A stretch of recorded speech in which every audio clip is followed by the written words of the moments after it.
जी अस्सलाम वालेकुम स्टूडेंट्स। अब जो मैं आप लोगों के साथ चैप्टर डिस्कस करने जा रहा हूँ उस चैप्टर का नाम है, नेक्स्ट यूनिट है वैरायटी ऑफ लाइफ।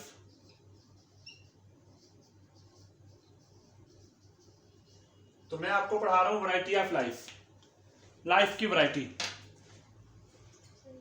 यहां पे आपको ये पता होना चाहिए कि वैरायटी ऑफ लाइफ एफएससी में तो यूनिट नंबर 5 है। तो ठीक है, इसे फेडरल जो आपकी फेडरल की बुक है उसमें ए सेलुलर लाइफ लिखा हुआ है। यहां से कॉन्सेप्ट क्लियर होता है कि बेसिकली इसमें हम पढ़ेंगे वायरसेस को। ठीक है, किसको पढ़ेंगे? वायरसेस को। तो पीएमसी ने कहा है कि आपने वायरस को पढ़ना है, वायरस को अंडरस्टैंड करना है। What is virology? तो वायरस को स्टडी करना और वायरस से associated disease, study of viruses plus disease caused by viruses is called as virology. जब हम वायरसेस और वायरोलॉजी के अंदर वायरसेस को पढ़ते हैं तो आपको पता होना चाहिए वायरसेस में हम सबसे पहले क्या स्टडी करेंगे? डिस्कवरी। हमारी टेक्स्ट बुक में, पीटीबी की बुक में डिस्कवरी से ये टॉपिक स्टार्ट किया हुआ है। ठीक है जी। तो डिस्कवरी ऑफ वायरसेस हम पढ़ेंगे। सबसे पहले वायरस को किसने डिस्कवर किया? 1796 के अंदर एक साइंटिस्ट था, एडवर्ड जेनर, जिसने Oxley academy and college of science में टेस्ट सेशन ज्वाइन किया था। तो इस साइंटिस्ट ने जो है वो ज्वाइन किया था। सर आपका स्टूडेंट ही है? हाँ जी, स्टूडेंट रहा है। तो इसने पहली दफा वायरस को डिस्कवर किया। बेसिकली एडवर्ड जेनर ने पहली दफा वैक्सीनेशन की थी। तो इसने जब वैक्सीनेशन की थी तो बेसिकली कैसे की थी? इसने कॉपॉक्स पस ली, उस कॉपॉक्स पस को इस एडवर्ड जेनर ने कहां इंजेक्ट किया जी? ह्यूमंस के अंदर इंजेक्ट किया। कॉपॉक्स पस को इसने इंजेक्ट किया किसके अंदर? ह्यूमन के अंदर। ठीक है, तो ह्यूमन को बेसिकली उसने स्मॉल पॉक्स डिजीज थी।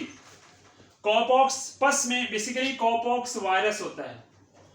उसने कॉपॉक्स वायरस को ह्यूमन में इंजेक्ट किया और ह्यूमन को वैक्सीन कर दिया। किसके अगेंस्ट? Against small pox. अब एक एनिमल वायरस से ह्यूमन वायरसेस में इम्यूनिटी पैदा की जा रही है, लेकिन ह्यूमन वायरसेस से एनिमल में इम्यूनिटी पैदा नहीं कर सकते, ये नेचर होती है। तो ह्यूमन वायरसेस जो है वो एनिमल में इम्यूनिटी पैदा नहीं कर सकते, लेकिन एनिमल वायरसेस ह्यूमन में इम्यूनिटी पैदा कर सकते हैं। तो एडवर्ड जेनर ने जो है वो 1796 के अंदर पहली दफा इसने कॉपॉक्स वायरस और ह्यूमन का स्मॉल पॉक्स वायरस को डिस्कवर किया। तो ये बात जिस साइंटिस्ट ने वैक्सीनेशन किया तो उसने डिस्कवर भी किया होगा।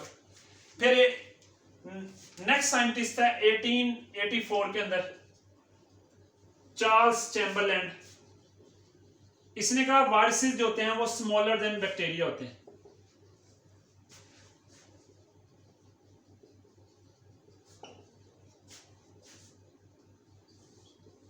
स्मॉलर देन बैक्टीरिया होते हैं, यानी जो वायरस है उसके साइज पे ऐसे लिख लें 1/1000 वॉल्यूम ऑफ बैक्टीरिया। तो बैक्टीरिया के 1000 पार्ट्स करें तो एक पार्ट बनता है किसका? वायरस का। ठीक है, तो ये उन पोर्स को क्रॉस कर देते हैं जिनको बैक्टीरिया क्रॉस नहीं करते। फिर 1892 के अंदर इवानोस्की एक साइंटिस्ट था। इवानोस्की ने क्या काम किया? इवानोस्की ने जनाब जो टोबैको मोज़ेक वायरस है, बताया कि ये खास पोर्स हैं उनको ये क्रॉस कर जाता है, लेकिन उनको बैक्टीरिया क्रॉस नहीं करते। तो इसने कहा ये फिल्टरेबल है। ये टोबैको मोज़ेक वायरस है, ये एक वायरस है जो टोबैको प्लांट में डिजीज काज करता है। तो ये स्मॉलर देन बैक्टीरिया है। फिर नेक्स्ट आता है 1898 और 1901 में, तब कुछ डिजीज डिस्कवर की गई जो ह्यूमन के अंदर होती थी। जैसे 1898 के अंदर जो है वो माउथ और फुट डिजीज,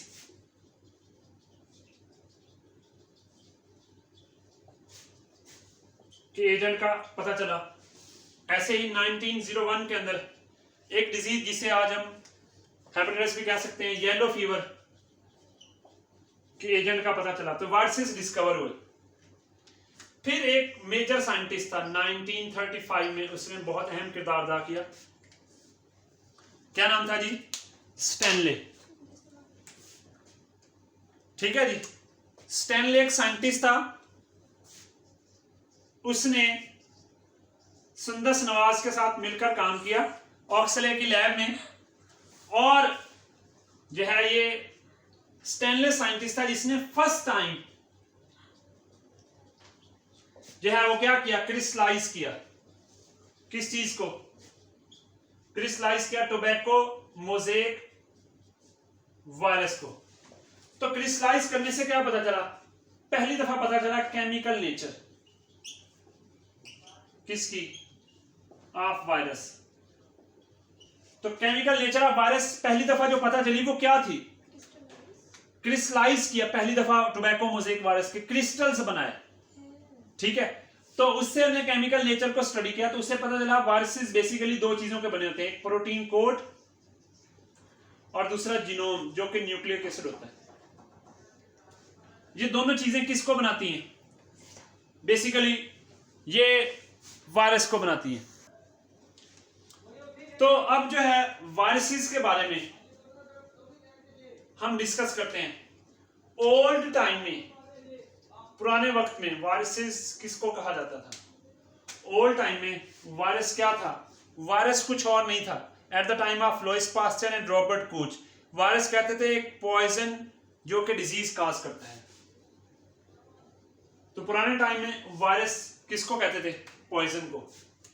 लेकिन आजकल नाउ आ डेज वायरस क्या है? वायरस एक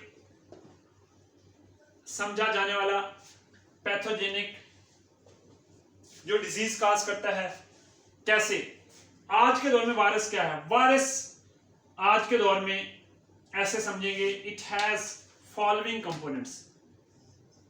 इसके ये कंपोनेंट्स, एसेंशियल कंपोनेंट्स, इसमें एसेंशियल कंपोनेंट्स और नॉन एसेंशियल कंपोनेंट्स। इसके एसेंशियल कंपोनेंट, हर वायरस में जो चीजें होंगी वो कौन कौन सी हैं? एक तो जीनोम है, वो चाहे आरएनए हो चाहे डीएनए हो, ठीक है, सेंटर में होता है। और एक होता है कैप्सिड, बेसिकली प्रोटीन कोट होता है। प्रोटीन का बना हुआ क्या होता है? कोट होता है। कैप्सोमर्स यूनिट होते हैं।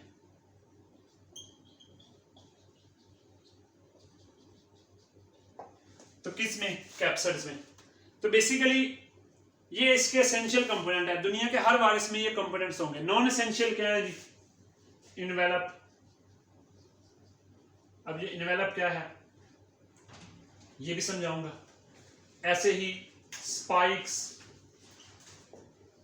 ऐसे ही collar, sheath, core, central core और base plate, end plate, tail fibres, ये सारे कंपोनेंट्स हैं जो एसेंशियल नहीं है, जो वेरिएबल हैं। किसी में होंगे, किसी वायरसेस में नहीं होते। ठीक है जी। तो ये ज्यादातर वायरसेस किस में होते हैं? बैक्टीरियोफेज में। अच्छा जी, अब यहां तक तो आपको आसानी से समझ आ जाएगी कि ये क्या है जी। ये बेसिकली वायरसेस के कंपोनेंट्स हैं। तो जो कांस्टेंट कंपोनेंट्स हैं उनको मैं कहूंगा ये फिक्स कंपोनेंट्स हैं। एसेंशियल कंपोनेंट्स को फिक्स कहूंगा, ये कांस्टेंट कहूंगा। क्यों कहूंगा जी? हर वायरस में होते हैं। जो नॉन एसेंशियल है ये वेरिएबल है, किसी वायरसेस में होते हैं, किसी में नहीं होते। तो इस तरह समझ लें। अब जो है इसमें क्या समझना है जी? कुछ टर्म्स हैं जो हमने इंट्रोड्यूस करनी है और यहां पे समझने की कोशिश करनी है। क्लासिफिकेशन करते हैं।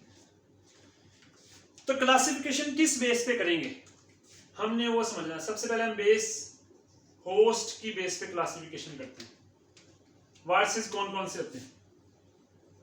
एनिमल वायरसेस जिनका होस्ट कौन है जी, एनिमल है।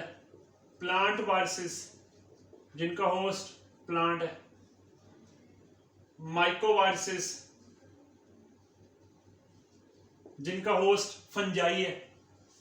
और बैक्टीरियोफेजेस। बैक्टीरियोफेजेस क्या होते हैं? ऐसे वायरसेस जिनका होस्ट बैक्टीरिया है। ठीक है, तो अब आपसे पूछा जाए जो फंगल वायरसेस होते हैं उनका कौन होस्ट होता है? तो जो फंगल वायरसेस होते हैं उनका होस्ट फंजाई होता है। तो fungal viruses are called mycoviruses. Bacterial viruses are called as bacteriophages. तो बैक्टीरियोफेजेस पूरा नाम है वायरसेस का। ऐसे वायरसेस जो बैक्टीरिया पर मल्टीप्लाई करते हैं, बैक्टीरिया उनका होस्ट है, उसे नाम देते हैं बैक्टीरियल वायरसेस। ठीक है जी। अब इसके अलावा हम क्लासिफिकेशन कर लेते हैं इनवेलप की बेस पे।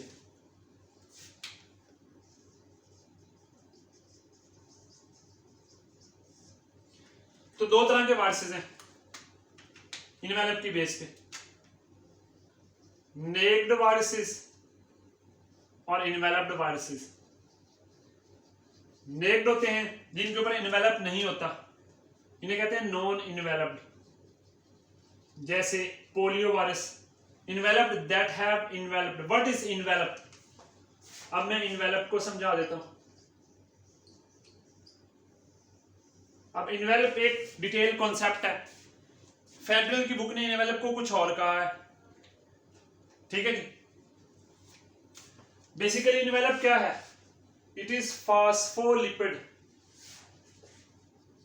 बाइलेयर। ये फास्फोलिपिड इनवेलप को क्या नाम दिया जी? Phospholipid bilayer. ठीक है जी। तो इसे फास्फोलिपिड बाइलेयर कहेंगे। Envelope most of animal viruses में होता है। इनवेलप है क्या? Host derive plasma membrane. ठीक है, एक वायरस है एनिमल वायरस। ठीक है जी। वो एनिमल के अंदर मल्टीप्लाई हुआ, अब वो बाहर जाना चाहता है तो वो क्या करेगा? प्लाज्मा मेम्ब्रेन को बड की शक्ल में अपने ऊपर सराउंड कर लेगा। तो जब वो बाहर जाएगा तो उसके ऊपर क्या होगी? प्लाज्मा मेम्ब्रेन इनवेलप की शक्ल में होगी। तो ये basically host derived plasma membrane is called as envelope.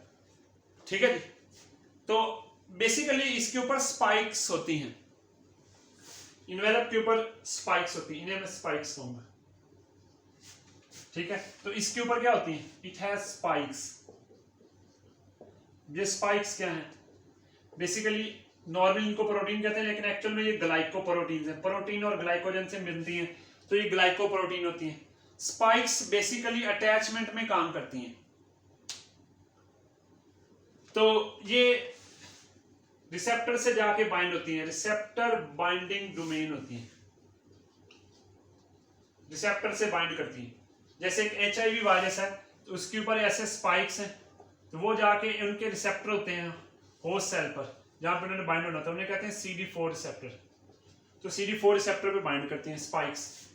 तो स्पाइक्स के रिसेप्टर्स कौन कौन से हैं? ये बेसिकली ग्लाइकोप्रोटीन है। तो इनकी डिफरेंट एग्जांपल हैं GP120, GP40। अभी आपके FSC की PTP की बुक में नहीं लिखा, फेडरल की बुक में एक्सप्लेन किया हुआ है। तो GP120 ग्लाइकोप्रोटीन 120 ग्लाइकोप्रोटीन 40, ये बेसिकली स्पाइक्स की टाइप्स हैं।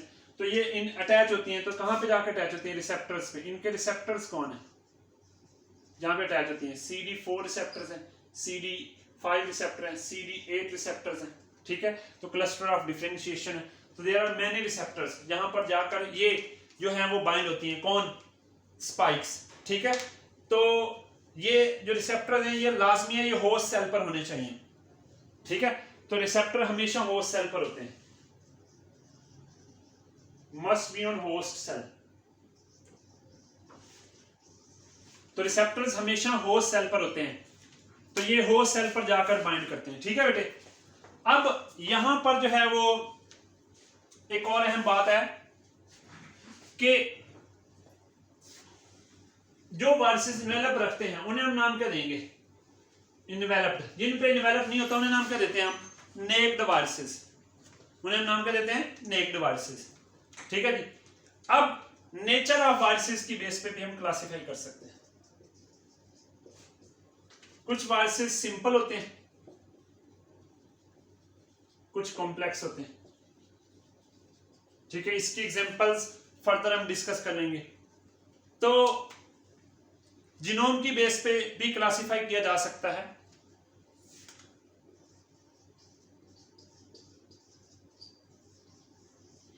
जीनोम की बेस पे नॉर्मली हम कहते हैं डीएनए आरएनए वायरसेस। एक साइंटिस्ट था बाल्टीमोर, उसने जो क्लासिफिकेशन दी उसे नाम देते हैं बाल्टीमोर क्लासिफिकेशन। ये बाल्टीमोर क्लासिफिकेशन क्या है, ये आप फेडरल से सारा पढ़ेंगे। एक साइंटिस्ट था डेविड बाल्टीमोर, उसने ये दी थी, तो उससे इसका नाम क्या पड़ा, बाल्टीमोर क्लासिफिकेशन। तो बाल्टीमोर क्लासिफिकेशन में उसने 7 टाइप्स बनाई। तो डेविड बाल्टीमोर ने कितने ग्रुप्स बनाए, 7 ग्रुप्स ऑफ जो है वो वायरसेस बनाए। ठीक है जी। तो जो 7 groups of viruses Baltimore scientist ने बताया, वो आपकी पीटीबी की बुक में नहीं दिए, वो फेडरल की बुक में दिए हुए। तो उन फेडरल की बुक से वो कॉन्सेप्ट हम सारे डिस्कस करेंगे। एक है सिंगल, चले मैं पहले लिख लेता हूं, एस डीएनए। ये छोटे एस का मतलब है सिंगल स्ट्रैंड डीएनए वायरसेस। फिर उसने कहा छोटा डीएस डीएनए वायरसेस, यानी डबल स्ट्रैंड डीएनए वायरसेस। ऐसे ही बाल्टीमोर ने नाम रखे सिंगल स्ट्रैंड आरएनए वायरसेस। ठीक है, ssRNA single strand RNA viruses, double strand dsRNA viruses. आप समझते थे कि डीएनए डबल स्ट्रैंड होता है, आरएनए भी डबल स्ट्रैंड बन रहा है। ठीक है, तो फिर एक और है डीएसआरएनए वायरसेस। इन दोनों में क्या फर्क है, जो ऊपर वाला dsRNA viruses double strand RNA viruses that have reverse transcriptase enzyme. ठीक है जी।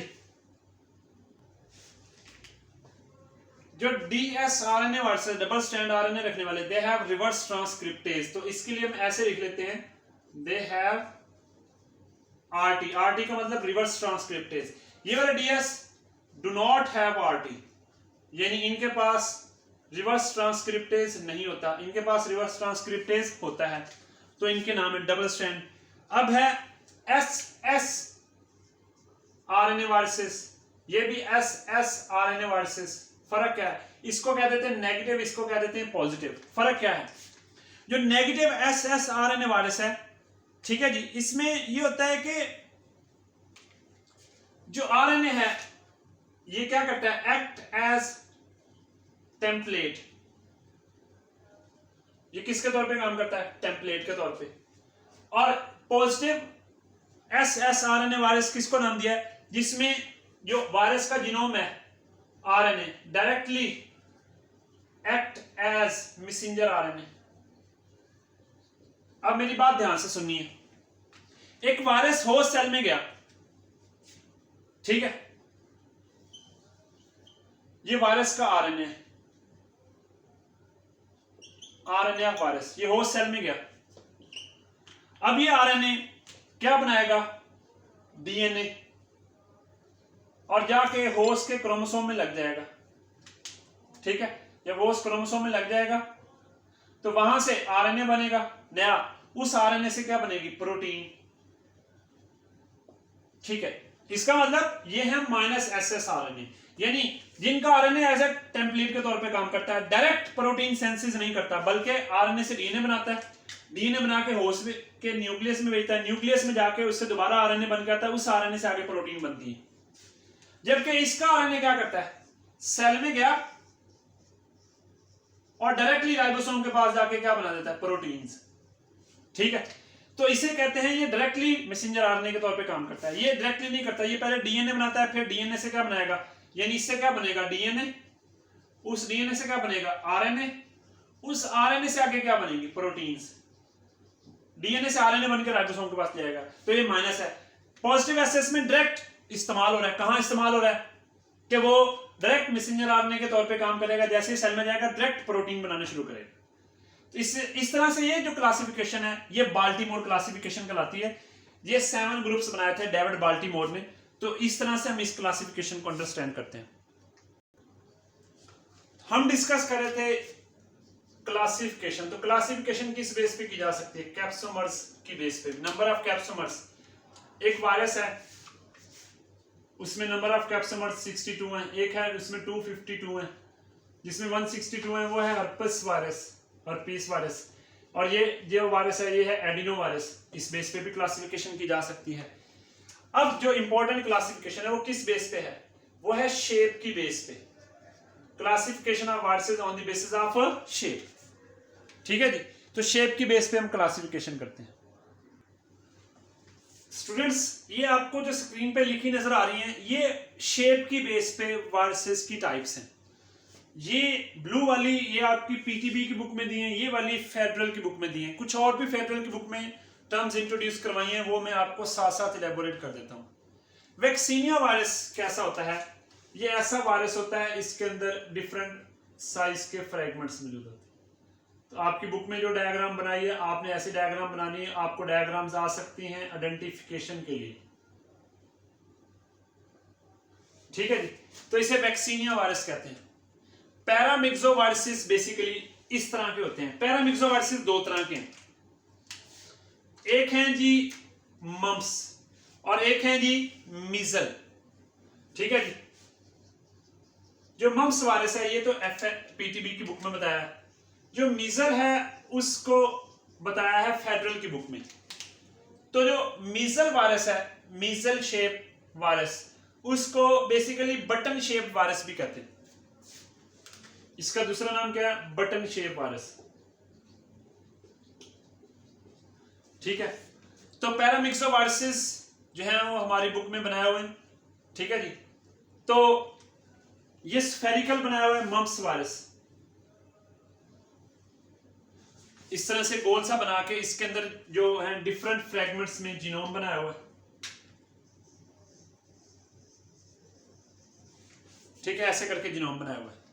और जो बुलेट शेप वायरस है पैरामिक्सो वायरसेस, जिसमें जो है वो मीजल पैदा करते हैं, बटन शेप वायरस, उसको थोड़ा सा और डिजाइन में बनाया हुआ है।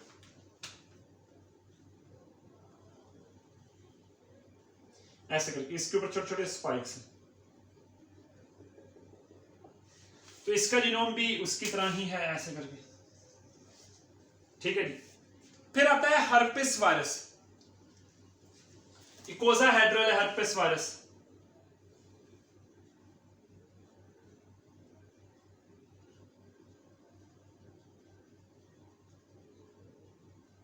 ऐसे करके इकोसाहेड्रल वायरस है। तो हर्पिस वायरस के बारे में लिखा हुआ है इट इज इकोसाहेड्रल। फिर बनाया है ऑर्फ वायरस। ठीक है जी। ऑर्फ वायरस इस तरह करके बनाया हुआ है,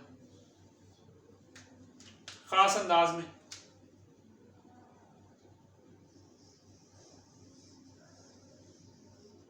ऐसे करके बनाया हुआ है ऑर्फ वायरस।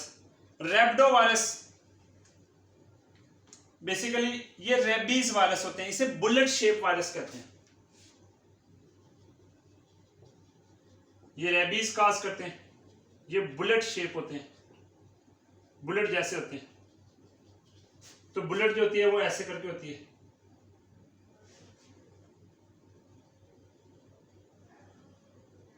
ऐसे करके ये बुलेट की शेप में होते हैं। कौन?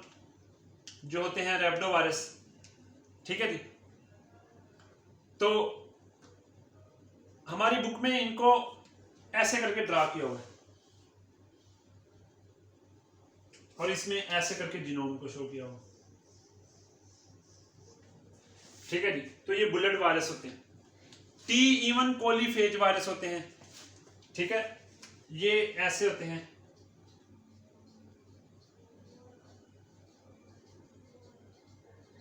कॉम्प्लेक्स स्ट्रक्चर रखते हैं। ठीक है जी। इसमें यहां पर सेंटर में जीनोम होता है। अच्छा, इनके मुख्तलिफ नाम दिए हैं। इनको बैक्टीरियोफेज भी कहा है, टी इवन है, टी इवन का मतलब क्या होता है? जो इवन नंबर रखते होते हैं, इनको बैक्टीरियोफेज भी कहा है। तो इसकी टाइप्स हैं T2 और T4। T4 हम पढ़ते हैं सेकेंड ईयर में, T2 हम पढ़ते हैं फर्स्ट ईयर में। तो ये इनकी डिफरेंट टाइप्स हैं। इसके बाद फिक्सियस टेल्ड वायरस होते हैं। इनका जो हेड होता है वो ऐसे ही होता है, इकोसाहेड्रल, लेकिन ये नीचे ऐसे करके टेल बनाते हैं, फ्लेक्सिबल सी टेल होती है। इन्हें कहते हैं फिक्सियस वायरस। अब है इन्फ्लुएंजा वायरस। तो जो इन्फ्लुएंजा वायरस है ये ऐसे करके होते हैं, इसमें इस तरह का जीनोम होता है, ठीक है। अब ये नहीं कि ये इस तरह का इसको खड़ा कर लें, तो ये इनकी एक अपनी शेप होती है, आइडेंटिफाइड शेप होती है, तो उसी शेप में ये पाए जाते हैं, ठीक है। फिर इसके बाद चलते हैं पोलीमा वायरस। पोलीमा वायरस इकोसाहेड्रल होता है, थोड़ा बड़े साइज का होता है। पिकोमा वायरस ऐसा ही होता है लेकिन जरा छोटे साइज का, ठीक है जी। ट्यूबलो वायरस एक ट्यूब की शक्ल में होते हैं, ऐसे लंबे से होते हैं, ठीक है जी। तो इस तरह से हम इनको डिस्कस कर लेते हैं। अब जो फेडरल की बुक में डिफरेंट टर्म्स इंट्रोड्यूस करवाई हैं आपको वायरसेस के बारे में, ठीक है, जिसमें ऑर्थोमिक्सो वायरस होते हैं। जो ऑर्थोमिक्सो वायरस होते हैं वो कैसे होते हैं? स्फेरिकल फॉर्म में होते हैं, कैप्सिड, अंदर इस तरह करके जीनोम मौजूद है, तो इसके ऊपर जो है वो ऐसे स्पाइक्स होती हैं, ठीक है जी। तो ये ऑर्थोमिक्सो वायरस होते हैं। एडिनो वायरस को भी ड्रा किया हुआ है। एडिनो वायरस के कैप्सोमर्स अरेंज होते हैं इस तरह करके, जैसे ये इकोसाहेड्रल बनने जा रहा है। इकोसा होते हैं जिसकी 20 साइड्स होती हैं। अब मैं समझाता हूं 20 साइड्स कैसे इसकी बनती हैं। यानी ये इस तरह का होता है, इसके ऊपर स्पाइक्स होती हैं, प्रोटीन कोट के ऊपर स्पाइक्स हैं। तो ये है एडिनो वायरस, ठीक है जी। इसके बाद फिलो वायरस होता है, ये हॉकी जैसा होता है,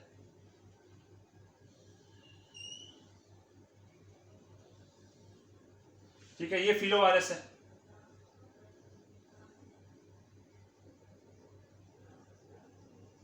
इसमें इस तरह करके स्ट्रक्चर होती है। ये फिलो वायरस है, ये एडिनो वायरस है, ये ऑर्थोमिक्सो वायरस है। टोबैको मोज़ेक वायरस भी ड्रा किया हुआ है। टोबैको मोज़ेक वायरस ऐसे करके कैप्सोमेयर्स होते हैं,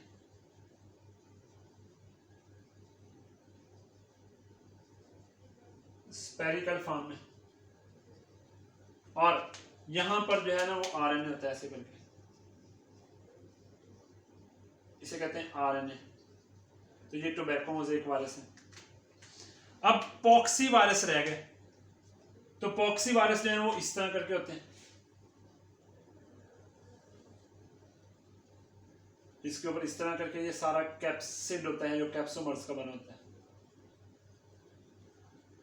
अच्छा जी, अब जो इकोसाहेड्रल होते हैं उसका मतलब, इकोसा का मतलब होता है 20, लफ्ज इकोसा कहते हैं 20, हेड्रल कहते हैं साइड्स, यानी वायरसेस की 20 साइड्स हैं। अब 20 साइड में पूरी कर देता हूं। 3D में देखेंगे, ये बेंजीन रिंग के अंदर बेंजीन रिंग बना दिया, इसको इधर जोड़ दें, इधर जोड़ दें, ये 1 साइड, ये 2, ये 3, ये 4, ये 5, ये 6, ये क्या है 7 इस साइड पे है, तो 7 बैक साइड पे होगी। कितनी होगी 14, ये 15, ये 16 वाली जो अतराफ में साइड होंगी, ये 18, ये 19 और ये 20, ये 20 साइड्स होते हैं। इकोसाहेड्रल का मतलब होता है 20 साइड वायरसेस, 20 शेप्स रखने वाले। यानी हम शेप की बेस पे क्लासिफिकेशन करें तो हम वायरसेस को इस तरह क्लासिफाई कर सकते हैं। जी स्टूडेंट्स, आप कोई क्वेश्चन करना चाहते हैं तो आप मुझे कमेंट्स में मेंशन करें, या मेरे व्हाट्सएप नंबर पे आप मुझे वॉइस मैसेज करें, मैं आपको आंसर देने की कोशिश करूंगा। मेरा व्हाट्सएप नंबर है 03133341